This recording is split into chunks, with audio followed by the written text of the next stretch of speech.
At this time, we are going to pause for a land acknowledgement. The University of Minnesota Twin Cities is built within the traditional homelands of the Dakota people. It is important to acknowledge the peoples on whose land we live, learn, and work, as we seek to improve and strengthen our relations with tribal nations. We must also acknowledge that words are not enough. We must ensure that our institution provides support, resources, and programs that increase access to all aspects of higher education for American Indian students, staff, faculty, and community. Thank you. Our presentation today is The Games Afoot: Clues, Cards, Puzzles, and More by Tim Johnson, E.W. McDiarmid, Curator of the Sherlock Holmes Collection. The Sherlock Holmes Collections hold a variety of games and puzzles, some going back to the earliest appearances of the famed detective. Follow your spirit to see and hear more about these mysteriously fun pieces.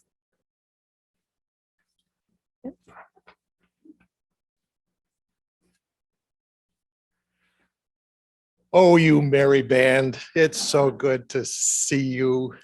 I think between all of you here and those online, we've got 160 or so people in attendance. So well done.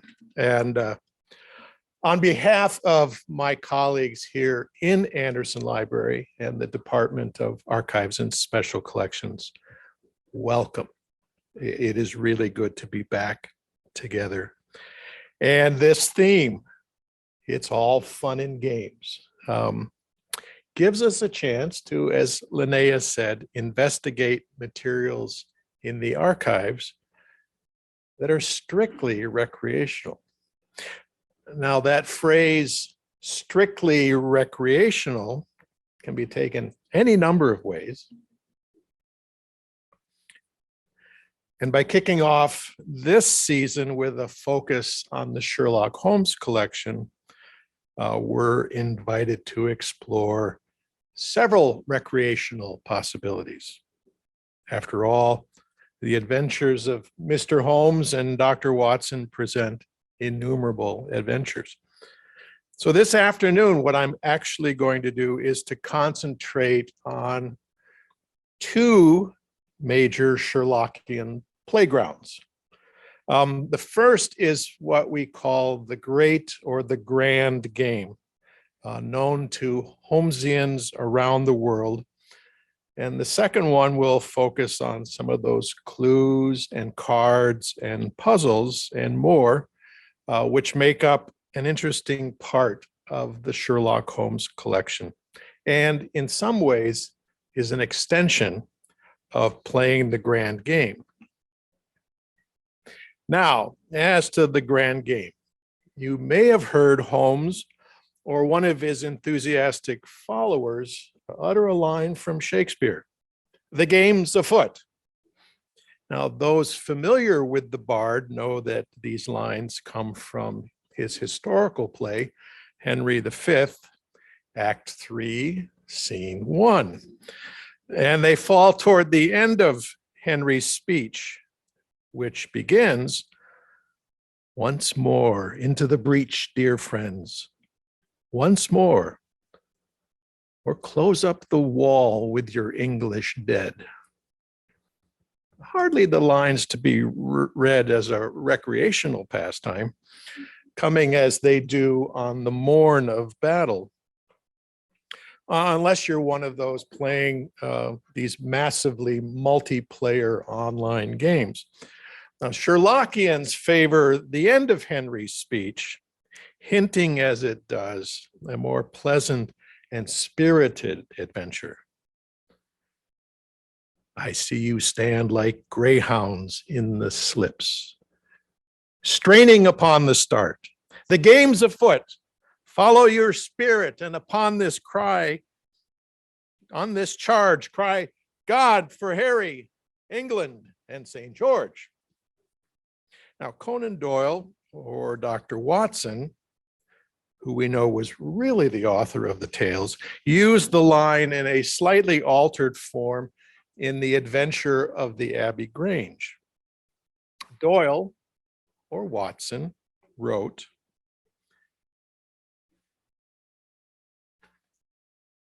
"It was on a bitterly cold and frosty morning during the winter of '97 that I was awakened by a tugging at my shoulder.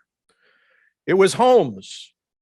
The candle in his hand shone upon his eager, stooping face, and he told me at a glance that something was amiss. 'Come, Watson, come,' he cried. 'The game is afoot. Not a word, into your clothes and come.'"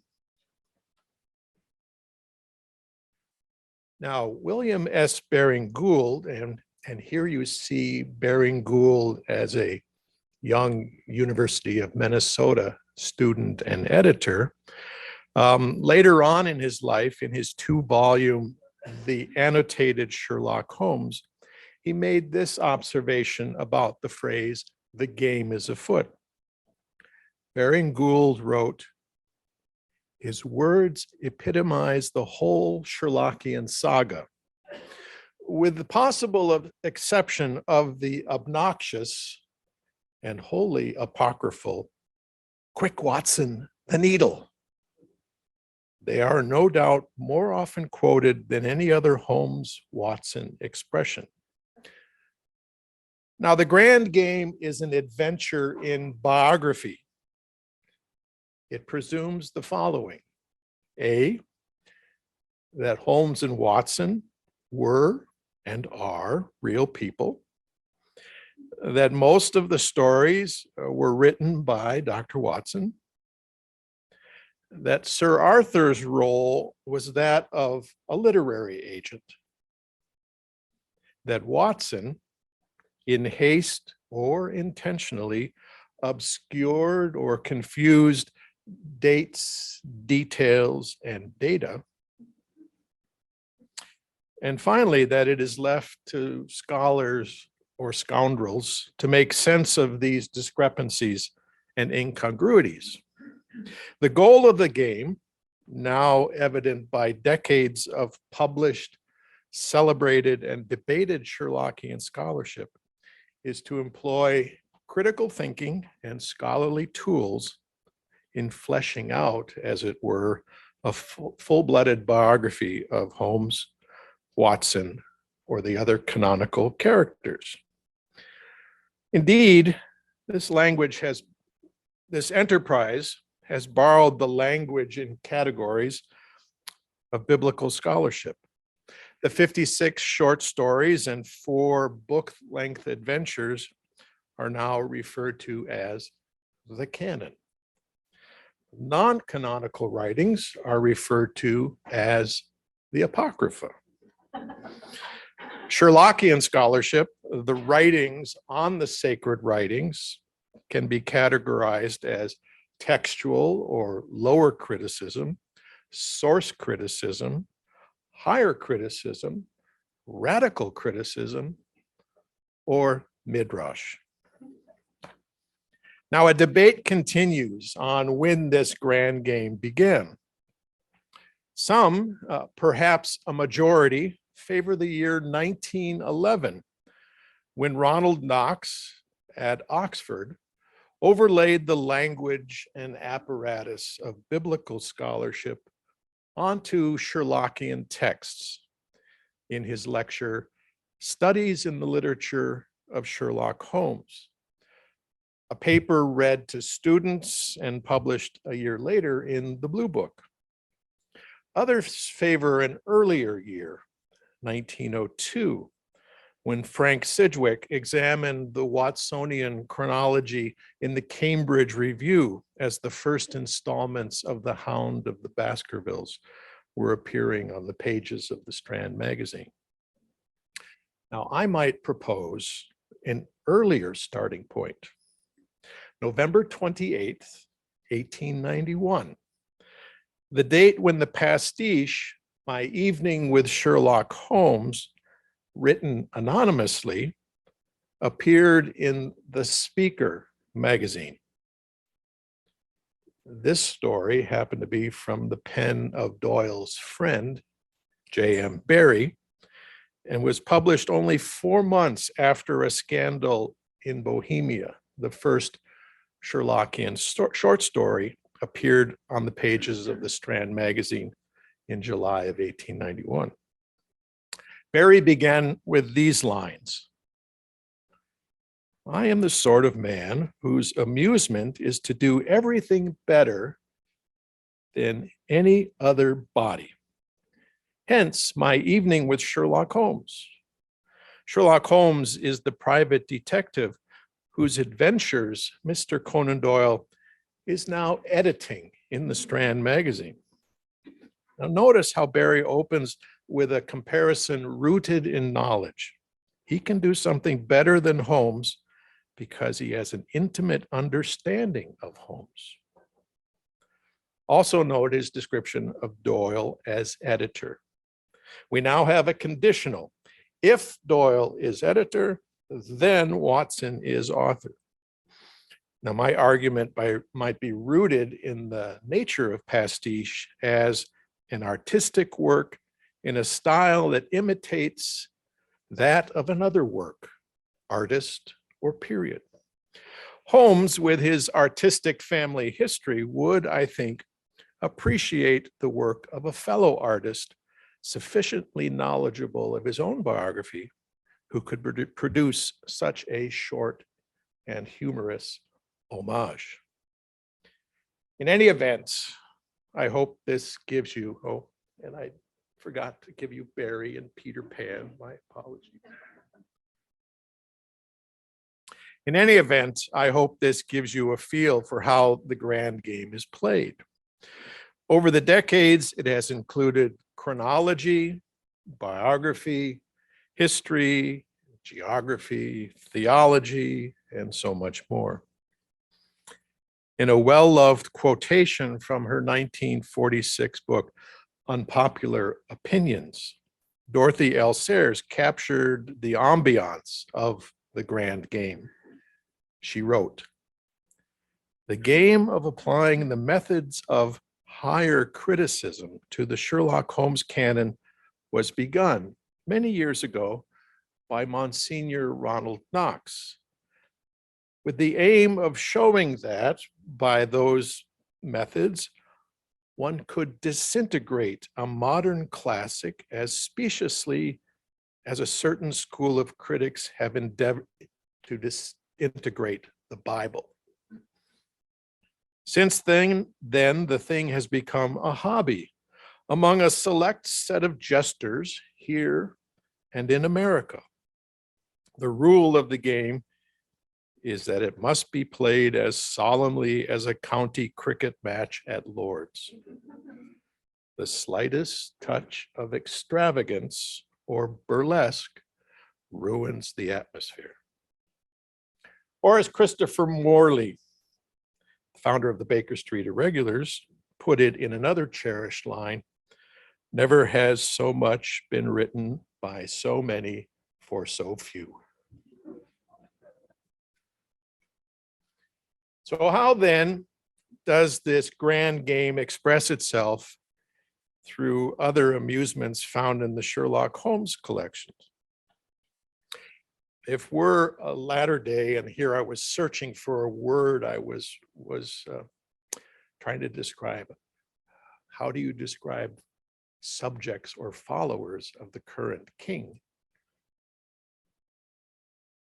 Charlestonians?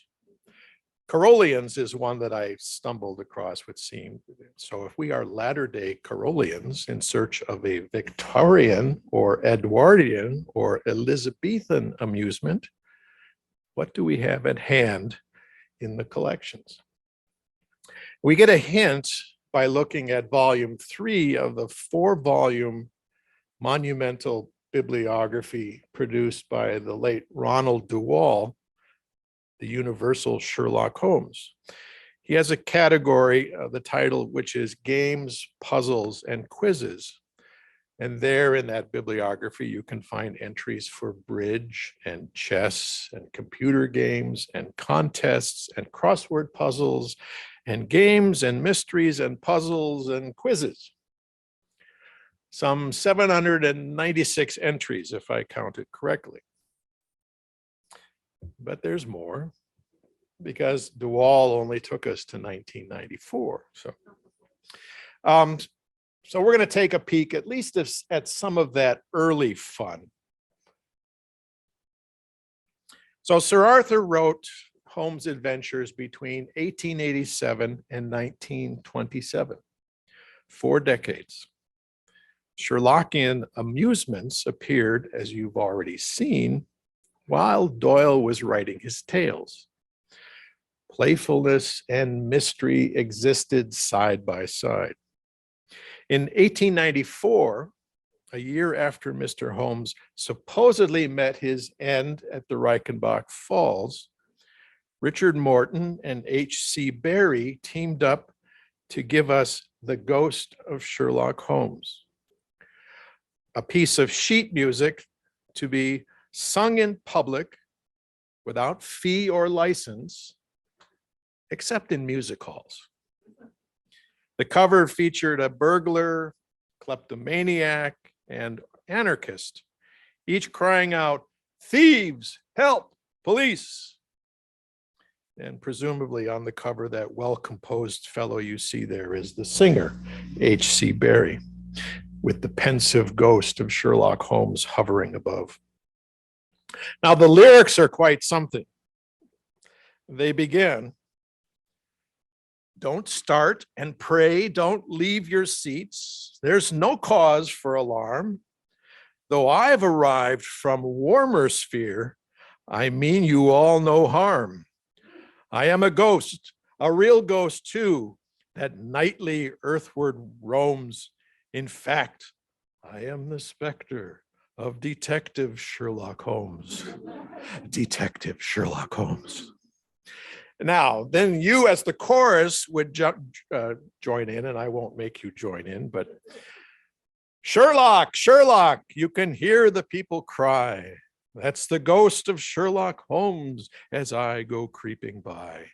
Sinners shake and tremble wherever this boogie roams, and people shout, 'He's found us out. It's the ghost of Sherlock Holmes, Holmes, Holmes.'"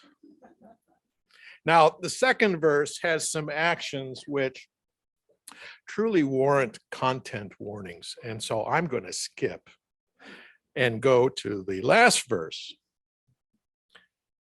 "The burglar who's a burgling, when he finds that I'm at large, gets scared and says, 'Policeman, will you please take me in charge?'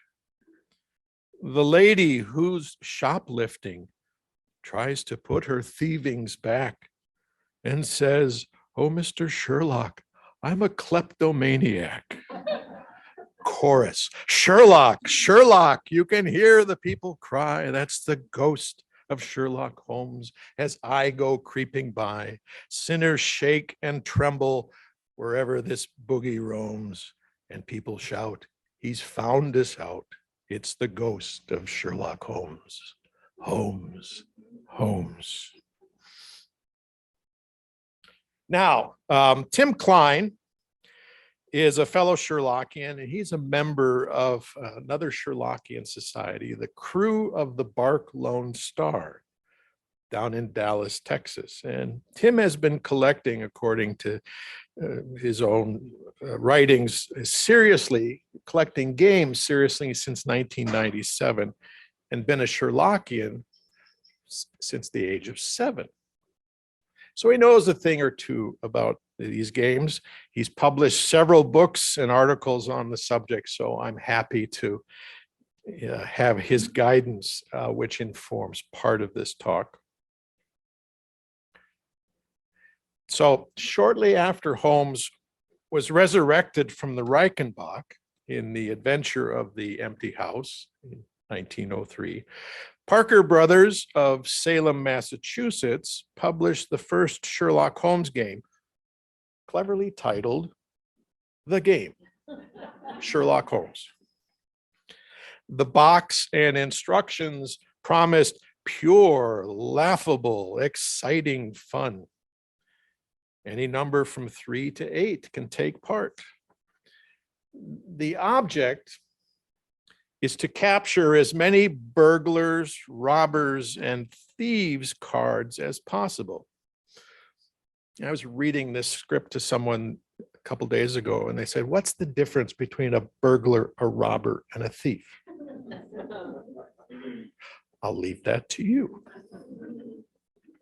Now, Tim Klein notes that the game was so popular that the box cover and cards were later printed in various colors, which was surely a delight to collectors interested in variants. Reading the rules to the game provides a few humorous moments. I won't take you through the entire set of rules, but after the deck of cards are shuffled and dealt, the rules say, the dealer begins the game by calling ready, play. When he calls play, each player, the dealer included, must take the upper card from his hand and quickly play it face up upon the table in front of him, or her, I might add, without glancing at the face of the card until it is on the table. The rules make very clear that players must not rest hands or arms upon the table and must play their cards at least 8 inches in from the edge of the table, so a sweep may be possible. As soon as a player plays a card, he looks hastily to see if someone else has played a card which matches his or hers. That is, it bears the same word.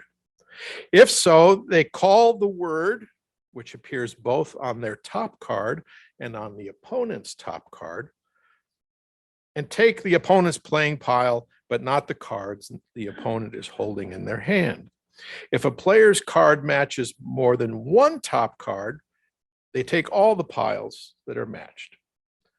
All piles that are not matched remain on the table. Now, in reading the rules, was a little concerned about all the hubbub generated by this game, until I realized that Parker Brothers was also the maker of the game Pit. If you've played Pit, you know it's a boisterous game created at about this same time, and it's based on the energetic trading pits of the Chicago Board of Trade, or the U.S. Corn Exchange, activities one might have seen in the Minneapolis Grain Exchange. So there are the rules, and pure, laughable, exciting fun. An undated and perhaps quieter curiosity, probably from around the 1930s, and for which I know virtually nothing about how this game is played, was called Puzzling Pastimes. It was published in London by G. Delgado Limited, and number 4 in the series was Sherlock Holmes. And inside this box, it says, as you can see at the bottom, containing 12 cards and a key. As I understand it, the format of the game, because I haven't found the rules, followed somewhere along the lines of you read the story, find the clues, solve the crime. Probably quieter than the game, Sherlock Holmes. Now, another Sherlockian amusement, one I can relate to as a collector of baseball cards, was the availability of candy and cigarette cards. One set, the Turf cigarette series of 25 Conan Doyle characters, was produced in the 1920s by Alexander Boguslavsky of London. Now, to give you an idea, a brief glimpse of how a cigarette card can send you down the rabbit hole if you're playing the grand game. It appears that Boguslavsky died in 1906, and at one point held a royal warrant from Prince Alfred, Duke of Edinburgh, later Duke of Saxe-Coburg and Gotha, to use the royal arms with their products. How do I know this? Because it turned out that there was a legal action. Boguslavski's company was acquired by the Curator Tobacco Company in 1913, and they opened a showroom at 55 Piccadilly. In 1915, it was reported on the pages of a publication titled Reports of Patent, Design, and Trademark Cases that the Royal Warrant Holders Association had brought an action against the company to restrain them from unauthorized use of the royal arms. Apparently, the royal warrant should have expired with the death of Boguslavski, but I digress. You can still see this 55 Piccadilly address continued to be used when the cards were produced, probably somewhere around 1923. Another set of cards, these associated with chocolate, were produced in Barcelona by, and my Spanish is terrible, Chocolat Ami Boyce, sometime around 1920. They featured several scenes and characters from various Sherlockian adventures. And the backside, the verso of this particular card, which is the first one in the series, basically says, "So great has been the worldwide success of the adventures of Sherlock Holmes, written by the famous English writer Sir A. Conan Doyle, through the fictions of Dr. Watson, of that extraordinary detective. Then in a little more than a few years, countless editions of these works have been published in all languages, and numerous stage adaptations have been made of them, capable of captivating fans of sensational literature." And I would agree. It's pretty sensational.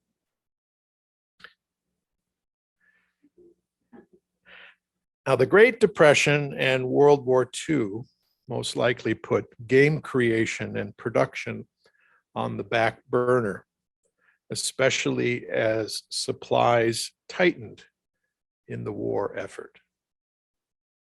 But by 1949, the world was ready for another game. This one, perhaps the best known of all those produced. You may be familiar with its characters. Miss Scarlet. Now, the second T was dropped in North American versions after 1963 and then added back in 2016. We have Miss Scarlet, Reverend Green, or Mr. Green in North America, Colonel Mustard, Professor Plum, Mrs. Peacock, and Mrs. White. Now, there are other characters that appear and were added in later on, but those are the biggies. You may also remember the weapons: candlestick, dagger, or a knife in some of the North American editions, a lead pipe called lead piping in the earlier UK editions, and the tokens, the actual tokens, were made out of lead and therefore posed a risk, lead poisoning. Candlestick, dagger, lead pipe, revolver, which interestingly enough in the UK was depicted as a particular Dryce M1907 model semi-automatic, and in North America as a Colt M190 1911 pistol. So you have an English revolver and an American revolver. Rope and wrench, depicted in North America as a monkey wrench or an open-ended spanner in the traditional UK versions. And perhaps you uttered those immortal words, "Colonel Mustard did it in the library with a lead pipe." So by now you've deduced I'm speaking of Clue, a murder mystery game created by Anthony Pratt, actually during World War II. Pratt was a musician, a factory worker, and a board game designer who lived in Birmingham. Pratt patented the game under the title Murder. Waddington's, who was a board game manufacturer, purchased the game and trademarked it as Cluedo, which is a twist on the Latin word ludo for I play. At the same time, Parker Brothers licensed the game in the United States with the title Clue. Now you'll notice on this early version of the game, Parker Brothers received permission from the Conan Doyle estate to use the name Sherlock Holmes as a way to market the game. Thus, the great new Sherlock Holmes game. Later, Holmes' name disappeared and Clue was marketed as the Great Detective Game. 8 different editions of the game were produced for the North American audience, while in the United Kingdom, only 3 different versions were produced. In 1992, Parker Brothers produced a video game version for the Super Nintendo Entertainment System and Sega Genesis video game consoles. I have no idea how those worked or whether they were successful. In the early 1990s, Hasbro acquired the game. And then in 1998, another video version, which was designed to run on Microsoft Windows, was produced by Hasbro.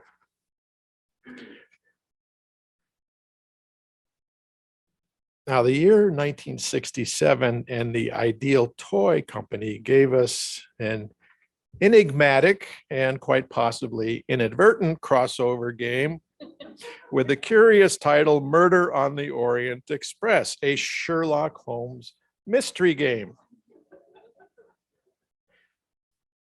One might suppose that some creative yet confused game designer had read too many Agatha Christie tales or had a thing for Hercule Poirot. Along with Holmes and Watson, there are 12 spies on the train. And tracking player movements on the train is probably the most important component of the game, as is eliminating the spies. Now, Tim Klein noted for this particular game that it's better described as a logic problem disguised as a game.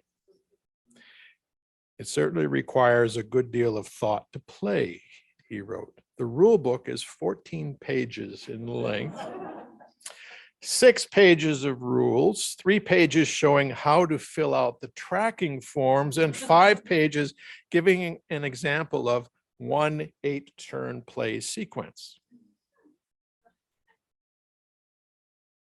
I'd say stay on the train or get off the train. One more game merits our attention, linked as it is with the resurgence of Holmesian interest in the early 1970s. And tied, I think, to a couple of things. One is the 1974 appearance of Nicholas Meyer's novel, The 7% Solution, which was later made into a movie. But the more I looked at the cover to this particular game, the more I thought, that's George C. Scott. And indeed, in 1971, George C. Scott appeared as Sherlock Holmes in They Might Be Giants. And I think you can see the similarities. Yeah, Sherlock Holmes is Patton. So this particular game appeared in 1975. Its creator has the wonderfully curious name of J. Moriarty. So 221B Baker Street, the master detective game, featured 20 cases, and like Clue was a board game that had various locations such as chemist, bank, hotel, museum, newsagent. And I'm just still kind of drawn to that creator's name of Moriarty. How does Moriarty create it? Anyway, so the game was sold in the States by John N. Hansen Company, and it started to appear here a couple of years after it appeared in the UK here in 1977. So beyond the 20 cases, there were various expansion sets that you could get in bundles of 20 cases, so that by 1986, there were 180 different cases available for gameplay. And then a deluxe edition published in 2016 added 20 more cases. Now, with all those cases, as you may have deduced, the object of the game is to solve cases using the clues that you gather at various locations. Well, I've given you just a touch, and I've just scratched the surface of the various amusements that are available in the Sherlock Holmes collections. The games, the puzzles, the songs, and so much more appeared nearly simultaneously with those Holmes adventures and continue to be created. Now, I'm tempted to end the presentation with a quiz, or I realized a few minutes ago that there was one other slide I forgot to load, which was the original Sherlock Holmes crossword puzzle created by one of the Morley brothers, which was a way that you could demonstrate your knowledge of Mr. Holmes. I won't give you a quiz. I won't have you solve the crossword puzzle. But I will say that Sherlockians of all ages can find avenues for creative and amusement and learning, be it with Sherlock Hemlock on Sesame Street, or collecting artifacts. Here's your excuse to go antiquing, people. Going out to create your own version of the sitting room at 221B Baker Street. This particular room you can see on the second floor here at Anderson Library. Or creating your own adventures or enjoying the adventures of others in the skillful hands of a puppeteer. If you want to have more fun, please know that there is a blockbuster exhibition that is about to open at the History Center in St. Paul. Sherlock Holmes, the exhibition, offers you a chance to journey into the mind of the world's most iconic detective and be transported to Sherlock Holmes' London in the highly anticipated and visual stunning exhibition. I'm reading from the press release. But I also have an intimate knowledge of this exhibition because I was the collection consultant in the creative process, working with Jeffrey M. Curley and Associates, the exhibit designers, and EDG, Exhibits Development Group, company in St. Paul that creates these massive traveling exhibitions. You may have seen one of the others that they did, which was more of a pop-up exhibit for Princess Di's dresses that was at the Mall of America a little while ago. They've got other exhibits traveling around the country, Mythbusters. But Sherlock, which started on the road in 2013 and has traveled around the country and also gone to Sydney, Australia, includes over 100 items from the collections here.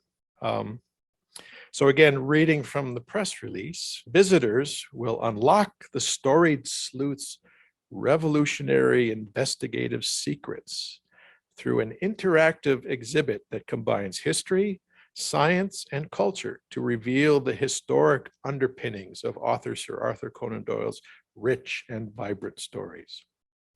Just as historians study history, visitors will follow clues, examine evidence, and use powers of observation, but this time to solve a mystery in Sherlock Holmes' world filled with innovation and experimentation. I really do hope you'll get a chance to see the exhibition, which opens on the 20th and will be here until April 2nd. As I said, it includes original manuscripts and other artifacts from the Sherlock Holmes collection. It is highly interactive, so if you have children or grandchildren, I encourage you to bring them along. They will have lots of fun examining blood spatter and seeing how footprints are made in the sand and heel marks are dragged. All the kind of things that they get to solve the mystery. Each one gets a little booklet where they gather clues. And at the end, you get to find out whether you were successful. But along the way, you learn about Elizabethan and Edwardian toxins and ballistics and communications and newspapers and telegraphs, all kinds of interesting things. There's another part of the game that I would invite you to. It happens to be MEA weekend, that first opening weekend at the History Center. But on Saturday, the 22nd, we will be co-hosting a one-day mini conference at the History Center. And the theme of our conference is The Timeless Sherlock Holmes. And it will feature a number of speakers. It will begin at 9:30 in the 3M auditorium. It's free and open to anyone who wishes to come, and features Daniel Stashauer, the author who also created the mystery narrative that kind of undergirds the exhibition. He has a new book out, by the way, on Eliot Ness. So I think next month that book appears, but he's also written a wonderful biography of Arthur Conan Doyle called A Teller of Tales. Beyond Dan Stashauer, I will be teaming up with Matthew Dacey from the Mayo Clinic, and together we're going to talk a little bit about the life and times of Dr. Philip Showalter Hench, the rheumatologist at the Mayo Clinic, who, this being the Nobel season, he shared the Nobel Prize in 1950 for his work with cortisone. And so we're going to talk about Dr. Hench and his wife, Mary Kaler Hench. Also joining us on that Saturday will be Sarah Walbridge Jones and Stephen Swenson. Sarah is with 3M and Stephen is with the Bureau of Criminal Apprehension. The BCA was instrumental in also the design of the exhibition, and one of the modules at the end features a crime scene that they staged in the exhibit designer's home, but as a way to show you how the home stories have influenced the forensic science and criminal investigation. The exhibition, by the way, also features props from movies and television. So if you're a fan of BBC Sherlock, you'll see some props. If you like the Robert Downey Jr., Jude Law movies, there are things there, including the car that Holmes drove Dr. Watson to when he was going to get married to Mary Morstan. And there are also props from the CBS series Elementary. So all kinds of fun. And it's free if you're a member at the History Center. So there's an excuse to join the Minnesota Historical Society. Otherwise, I believe the adult price is $12 for the exhibition. The final speaker on that Saturday will be Jeffrey Hatcher, a well-known playwright and screenwriter. Jeffrey had a role to play in the movie Mr. Holmes, starring Ian McKellen, but he's done other plays that have appeared in St. Paul and elsewhere around the Twin Cities. So anyway, this all brings me back, and maybe you. along with Mr. Holmes and Dr. Watson, to Shakespeare and Henry V. I see you stand like greyhounds in the slips, straining upon the start. The game's afoot. Follow your spirit, and upon this charge cry, God for Harry, England, and St. George. Thank you.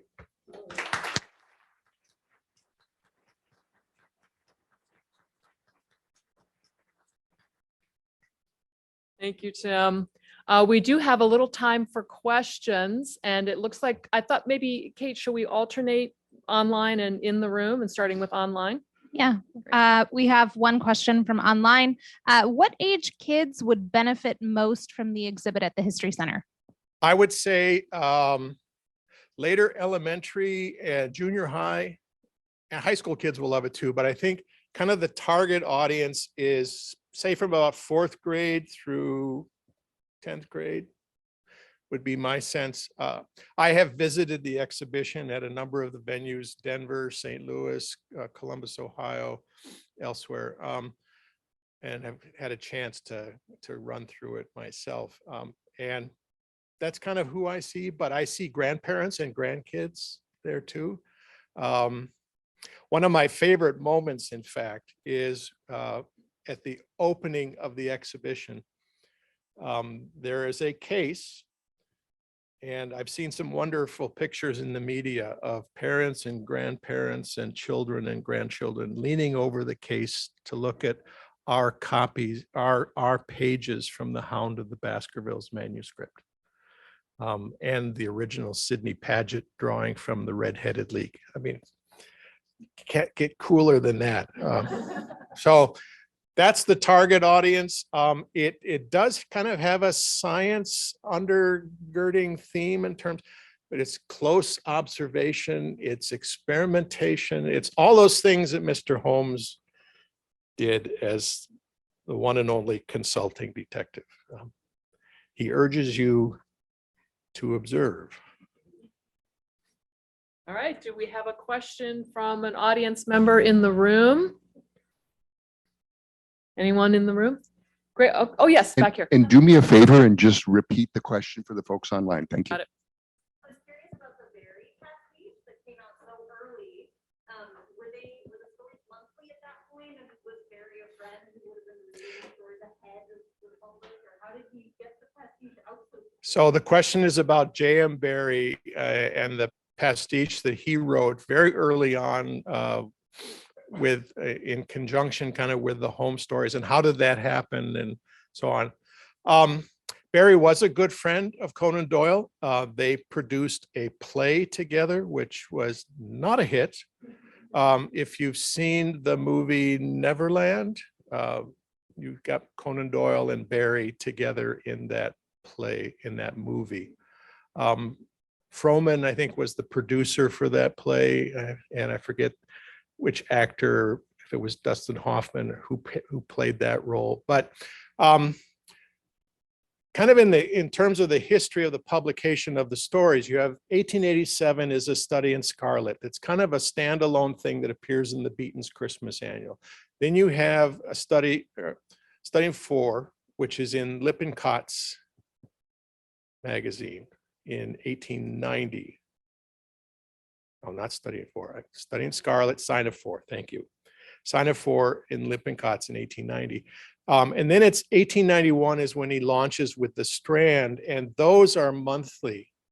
And that's at the point where the popularity of Holmes, I think, takes off. People line up at the newsstand to get their next copy of the Strand. And part of the genius is Doyle / Watson connecting with that new publication that is covering lots of different subjects, but features short stories by prominent authors of the day. And it's the commuting crowd just gobbles it up, because here's something they can get to read while they're on the train in their morning or evening commute. And it gets ramped up maybe even a little bit further when some of the next kind of longer story The Hound of the Baskervilles appears serially. Now there's an 8-year kind of hiatus between when Doyle kills off Holmes in 1893, and then he appears again in 1901, 1902 with the Hound. But so that's, and Barry, yeah, good friend of Doyle's, as was Bram Stoker. So you'll see their names in the guest register of Doyle's house as visitors. And of course, Bram Stoker we know from Dracula. So, yeah. An online question.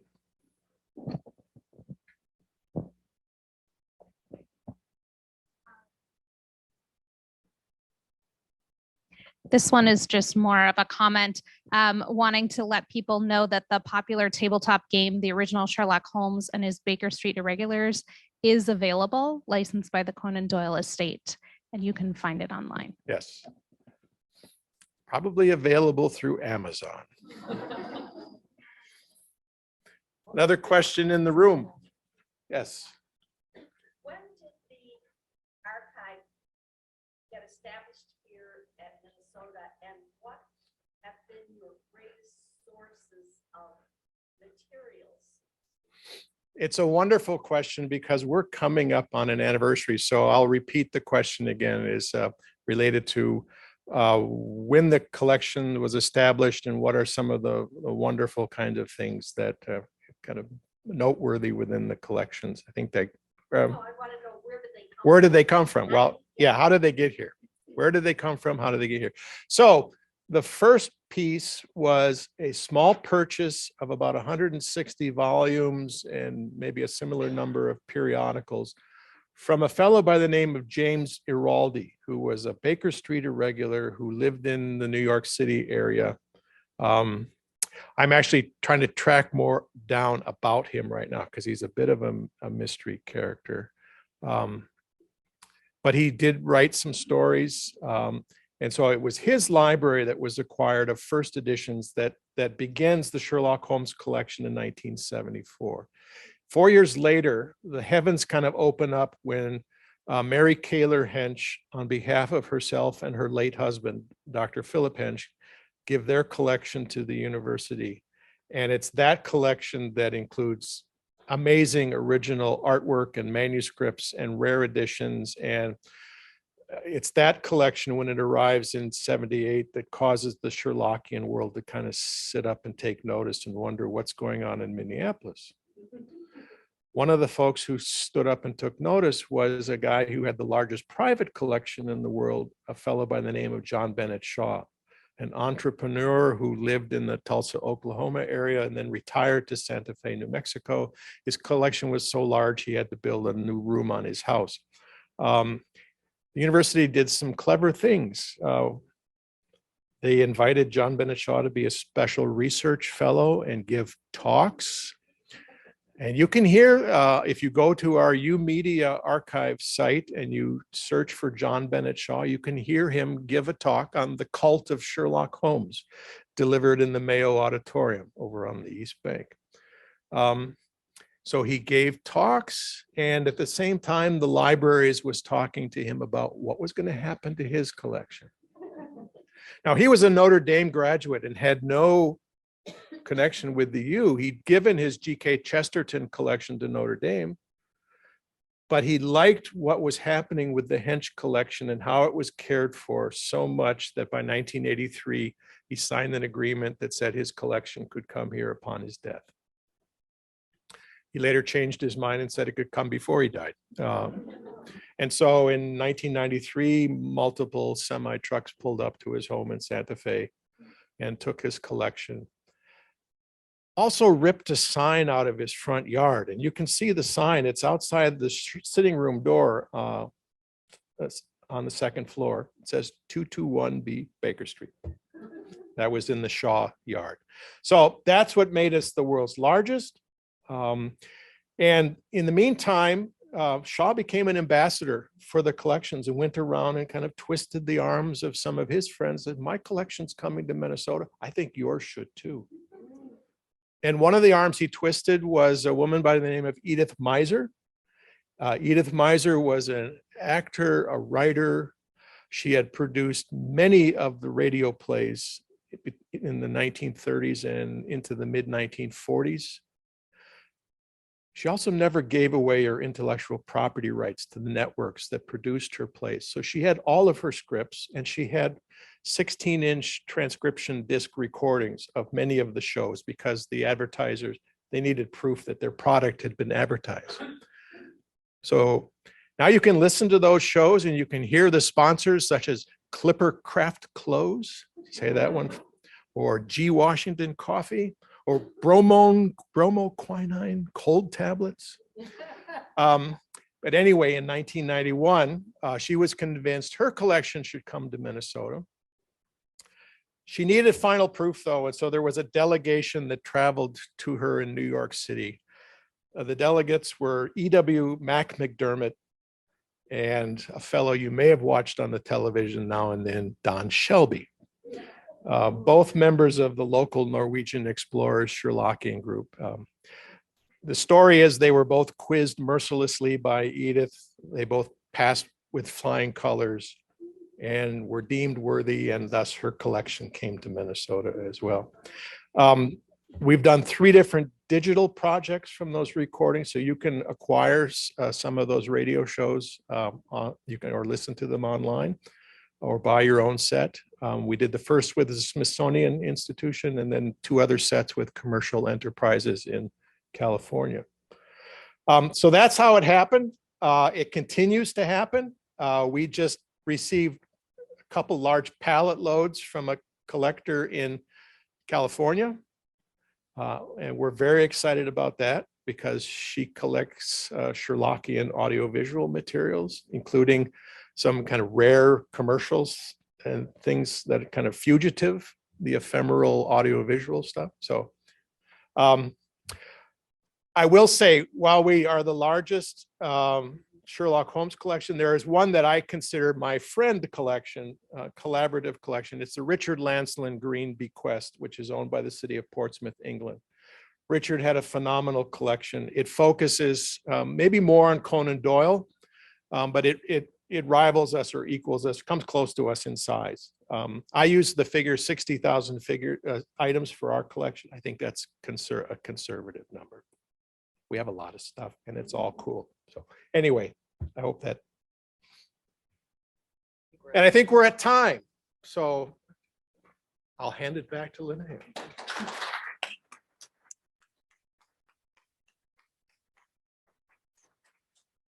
Thanks again, Tim, and thanks for the questions, everyone. If you're interested in the tour after the program, please connect with Kate Dietrich in the back of the room. We also invite you to enjoy the Adger Cowan's photography exhibit, which is in the gallery right across the hall. If you want to see the 221B room that Tim mentioned, you can take the elevator at the back of the atrium to the 2nd floor. And we invite you to join us again online and in person on November 4th for presentations by Jean McElvin from the Goldstein Museum of Design, Dressed to Move, Women's Activewear, and Ryan Bean from the Couts Family YMCA Archives, The Wide World of Impractical Sports. No, I'm looking forward to those. Thanks for attending today, and you can see the presentation on the University of Minnesota Library YouTube channel in a few weeks. Thanks, everyone.